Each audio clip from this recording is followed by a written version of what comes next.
Honda City. So push start installation with remote start.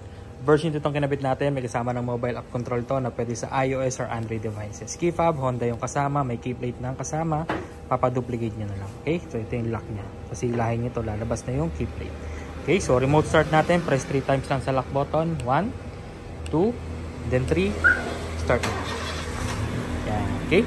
Tapos trunk release. Naglagay na rin tayo. Hold nyo lang yung trunk button hanggang bumukas siya. Magpa-pop na yan. Okay? Pasok tayo sa loob. Pakita ako si push start button na kinabit natin.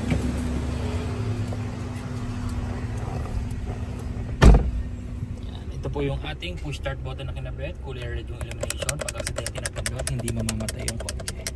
Okay, Denmatic transmission, park luggage, tsaka handbrake. Kapag naka-driver, naka-reverse, hindi nyo siya mapapa-start. Okay?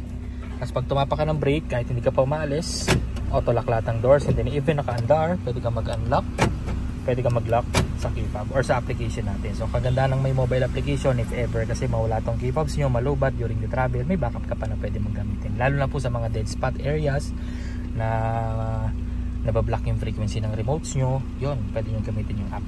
Okay? And pwede nyo rin siyang install sa ibang devices as long as you have the username and password na ibibigay namin, malalagin nyo siya. Okay? Yeah. Pag gusto mong patayin, pwede sa app or dito na lang. Apakan mo yung brake, isang pindot. Patayin niya yan. Automatic unlock lahat ng doors. Then yan yung itsura ng button natin kapag nakapatay. Without stepping sa brake, unang pindot. Accessories. Pangalawa, on. Pwede nyo nang ibaba or isara yung bintana nyo or itaas. Bintana nyo nang hindi naka-start yung kotse. Pangatlo, patay. So typical push start button lang. Pag gustong start, apak sa brake, second dot, start na po yan. So napaka-basic lang yung gamitin. Alright, so 2 years warranty, nakapromo po tayo. Hanggang katapusan na lang, limited stocks na lang po ang available. Unahan na lang po tayo. Maraming salamat po. Bye!